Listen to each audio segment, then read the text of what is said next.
hope this setting up doesn't get docked off my timing.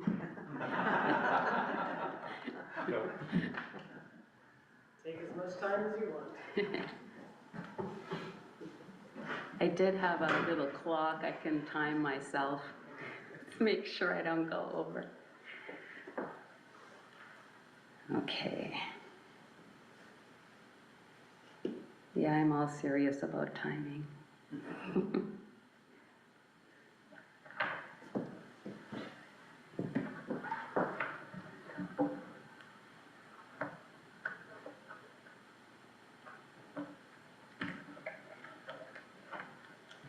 Okay. Too bad I'm not a comic. I can't tell you any funny jokes. Okay, well, here I am. Bismillahirrahmanirrahim. In the name of Allah, the most gracious and the most merciful. Assalamu alaikum. Peace be with you all.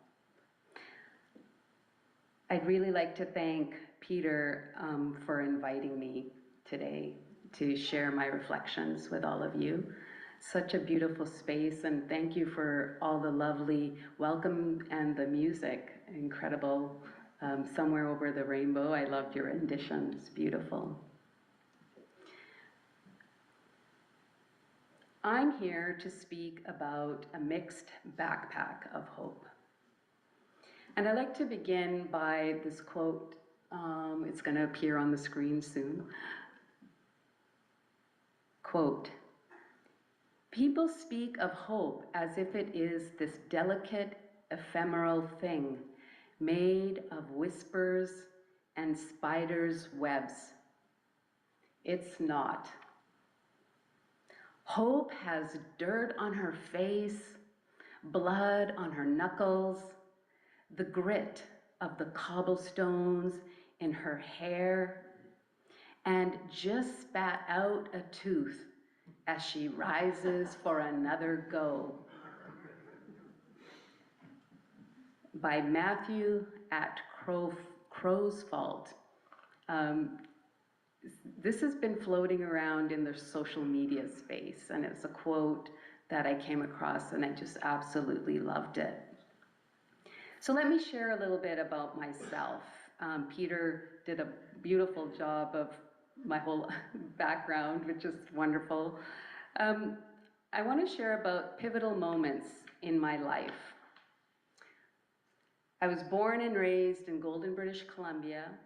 I first learned I was different at age 8 when racial slurs were yelled at me. In my adult life, I was diagnosed with multiple sclerosis and had a near-death experience after being hit by a car, just along Shelburne and Pandora, the cross street there, Cook, whatever that street is, I forget. Anyways, it was there. Years later, a 20-year provincial BC government career abruptly ended. Years later, a parent passed away, and the MS progressed to the point that I have become disabled. Throughout my life, I've been on the search for hope, the divine, and to retain faith.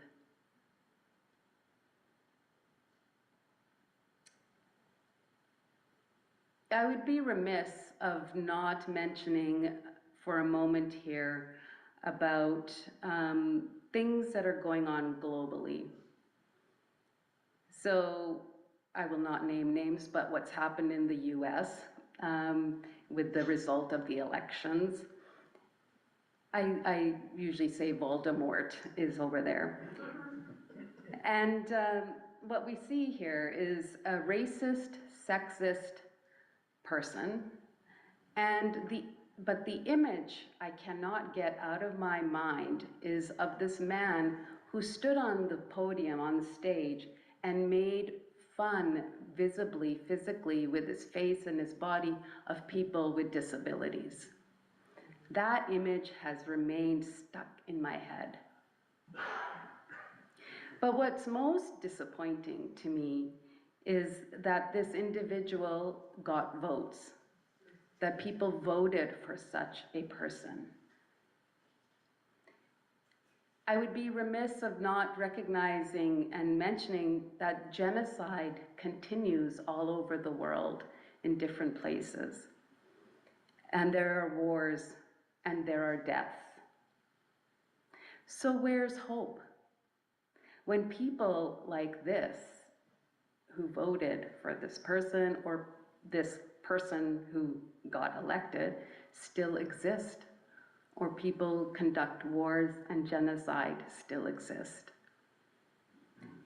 Everyone I spoke to felt fear, hopelessness, sadness, and anger. So how do we balance grief with joy when all this big picture worldly stuff is going on all around us?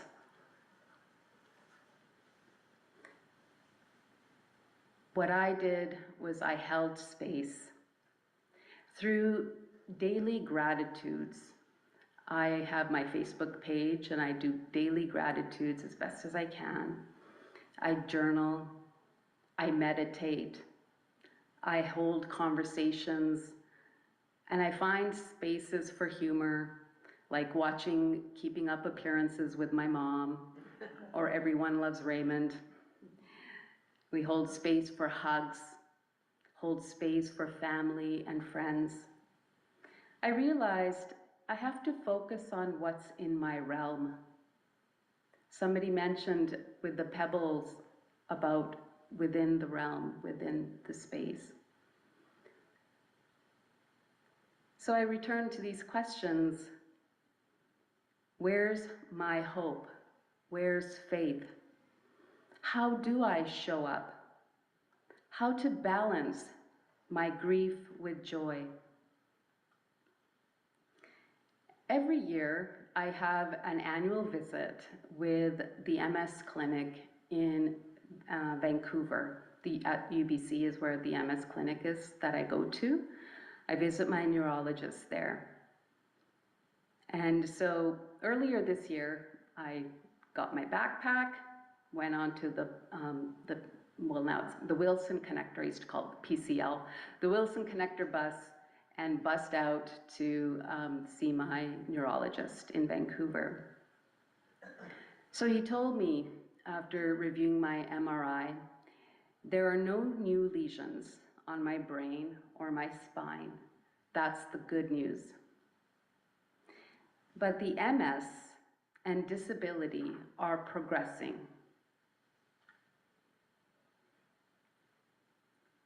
I reached my hotel. I removed my backpack. I noticed water dripping onto the floor. The bottom of my backpack was all wet. I shook my fist at the ceiling.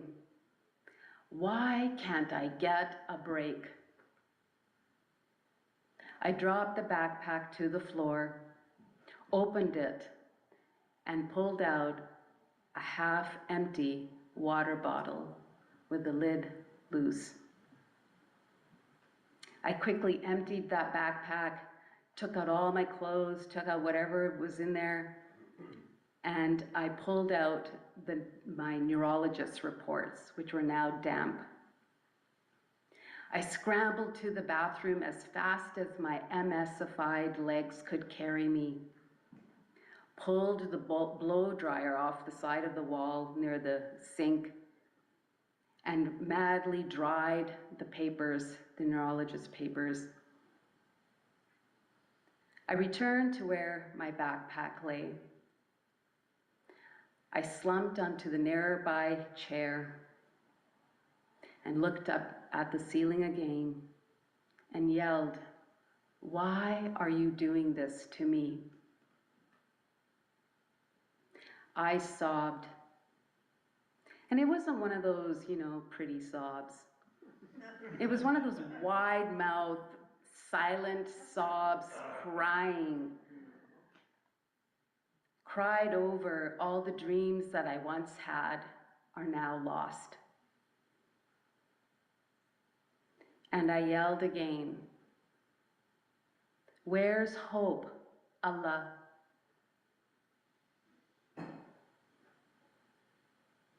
I wiped my eyes, headed to the lounge of this hotel, and there's a library there. I scanned the shelves. I found a lot of Bibles, a lot of literature, scriptures, and then buried on the side was Rick Hanson's Man in Motion book. I recalled when I was a young teen and saw him wheel through my hometown of Golden. I never imagined, decades later, that I'd be disabled, searching for hope in his book. Irrespective of how tired or sick Hanson was, he persevered in a wheelchair to raise the awareness of the potential of people with disabilities and raise funds for spinal cord research and rehabilitation. He was motivated by his disability and his purpose. Look, I gotta be honest. At times, I still struggle with hope.